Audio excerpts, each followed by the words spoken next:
নমস্কাৰ। আজি অসম প্ৰদেশ কংগ্ৰেছৰ মাননীয় সভাপতি ভূপেন বৰা ডাঙৰীয়া গুৱাহাটীৰ পৰা যোৰহাটলৈ ৰাওনা হৈছে। কাৰণ কিয় জানেনে? হিমন্ত বিশ্ব শৰ্মাক জগৰ লগালে। ন্যায় যাত্ৰাত যোৰহাটত কেইবাটাও এই ন্যায় যাত্ৰাত পথ সিফাল অকমান কৰাৰ বাবে তেওঁলোকে কি কৰিলে? ভূপেন বৰাক জামিনবিহীন গ্ৰেপ্তাৰী তেওঁলোকে এটা কেইবাটাও গোচৰ তৰি পেলাই তেওঁলোকে কি কৰিছে?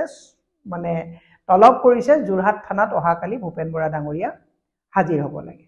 ভূপেন বৰা ডাঙৰীয়া নিৰ্ভীকভাৱে নতশিৰ নকৰাকৈ হিমন্ত বিশ্ব বাহিনীৰ ওচৰত সাৰেণ্ডাৰ নকৰাকৈ আপোচবিহীনভাৱে তেওঁ যোৰহাটলৈ ৰাওনা কৰিছে, যাতে তেওঁ কোনো অপৰাধ যে কৰা নাই, গতিকে তেওঁ আপোচ কৰাৰো প্ৰশ্ন নাই বুলি তেওঁ যোৰহাটলৈ ৰাওনা কৰিছে।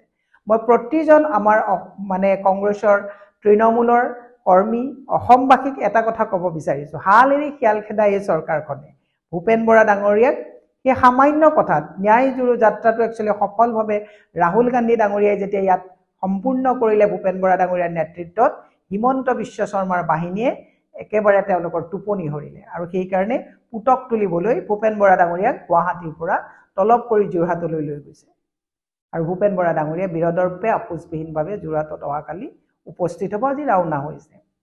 মই এটা কথা আমাৰ মাননীয় মুখ্যমন্ত্ৰীক জনাই দিব বিচাৰিছোঁ যে আপোনাৰ আমোলত থকা গৃহ বিভাগে কেইবাটাও ব্যাগুম অপৰাধ আপোনাৰ নেতৃত্বতে চলি থকা, যেনেকৈ কয়লা চিণ্ডিকেট, গৰু চিণ্ডিকেট, পাণৰ চিণ্ডিকেট, কণীৰ চিণ্ডিকেট, মাছৰ চিণ্ডিকেট, এনেকুৱা বহু ধৰণৰ গোচৰ ৰুজু হৈছে। আপোনালোকৰ লক্ষ্য কৰিও ট্ৰাকৰ নম্বৰ দি দিছিলে, সেইবিলাক কিন্তু আপোনালোকে আজি তাৰিখত গোচৰ বুলি নধৰে। গতিকে আপোনালোকে কৰিলে লীলা। কংগ্ৰেছে যদি ক'ৰবাত অকণমান তেৰা বেকা ৰাস্তাৰে যাত্ৰা কৰিছে, তেতিয়াহ'লে ধৰি বান্ধি কিলা।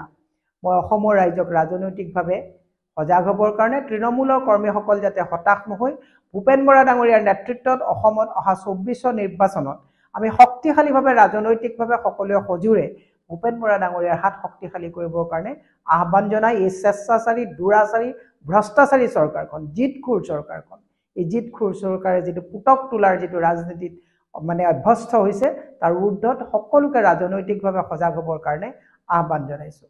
আমি সকলোৱে ভূপেন বৰা ডাঙৰীয়াৰ নেতৃত্বত তেখেতক সজোৰে আমি সহযোগিতা আগবঢ়াবৰ কাৰণে সবলভাৱে আমি সকলোৱে সন্মুখৰ পৰা নেতৃত্ব দিবৰ কাৰণে আমি সকলো সাজু আছোঁ আৰু আমাৰ বিশ্বাস আইনে আইনৰ কোৰ্টত ভূপেন বৰা ডাঙৰীয়াক ন্যায় দিব। ধন্যবাদ।